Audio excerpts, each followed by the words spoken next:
Hello বন্ধুরা, সবাই কেমন আছো? আশা রাখি সবাই ভালো আছো। তো আজকে নিরামিষ দিনে, আজ যেহেতু পূর্ণিমা, তো আজকে নিরামিষ দিনে নিরামিষ তরকারি দেখাচ্ছি আমি। তো নিরামিষ তরকারি কী দিয়ে করেছি দেখো, আলু, পেঁপে, সয়াবিন, ফুলকপি। তো এটা একটু ভাজা ভাজা হয়ে গেছে, আর জিরে, তেজপাতা, গোটা গরম মশলা ফোড়ন দিয়েছি,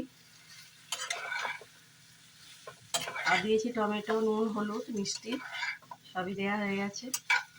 তো এর মধ্যে দেবো কাঁচা ছোলা, এই যে কাঁচা ছোলা ভিজিয়ে রেখেছিলাম, অঙ্কুর দেয়া কাঁচা ছোলা দিয়ে দিলাম।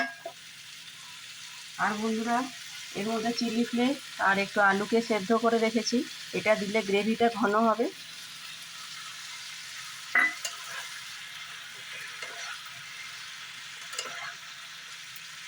দিয়ে কষতে হবে।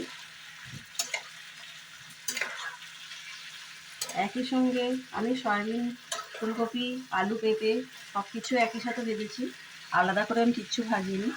নিরামিষের এই তরকারিটা এত সুন্দর খেতে হবে, টেস্টি, যে মানে অপূর্ব লাগবে। শুধু পেঁপে আলু তরকারি তো অনেকেই খেতে চায় না, তো সেই কারণে এর মধ্যে একটু সয়াবিন, একটু ফুলকপি এইগুলো দিলে, কাঁচা ছোলা, একটা অসাধারণ একটা স্বাদ আসে। আমি এতে চিলি ফ্লেক্স ছাড়া কোনো কিছু ঝাল দিইনি। আর হ্যাঁ, একটু আদা বাটা দিয়েছি।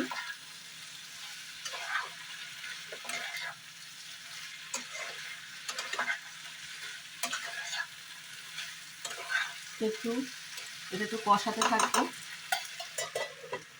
কষানো হয়ে গেলে ঘি, গরম মশলা দিয়ে নামিয়ে নেব।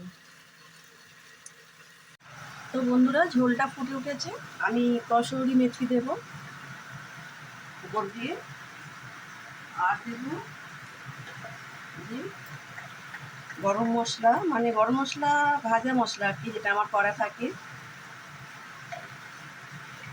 আর একটু ঘি ছড়িয়ে দেবো। তাহলেই আমার নিরামিষ আলু, পেঁপে, ফুলকপি আর সয়াবিন দিয়ে তরকারিটা রেডি। আমার একটু না এইসব সবজি দিয়ে তরকারি খেতে খুবই ভালো লাগে বন্ধুরা। তার মধ্যে যদি কাঁচা ছোলা পড়ে, তো আর এই তরকারির স্বাদটা বেড়ে যায়।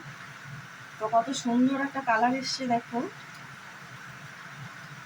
তো বন্ধুরা, আমি একটু ঝোল ঝোল রাখবো, তার জন্যে আমার তরকারিটা পুরো একদম রেডি হয়ে গেছে।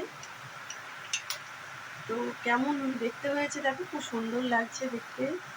তো আমার এই আলু, ফুলকপি আর পেঁপে, ছোলা দিয়ে সয়াবিন দিয়ে তরকারিটা কেমন লাগলো তোমরা অবশ্যই জানিও। আর আমার চ্যানেলটাকে সাবস্ক্রাইব করো, আমার পাশে থেকো। তো বন্ধুরা, টাটা, আবার দেখা হবে অন্য একটি রেসিপির সাথে।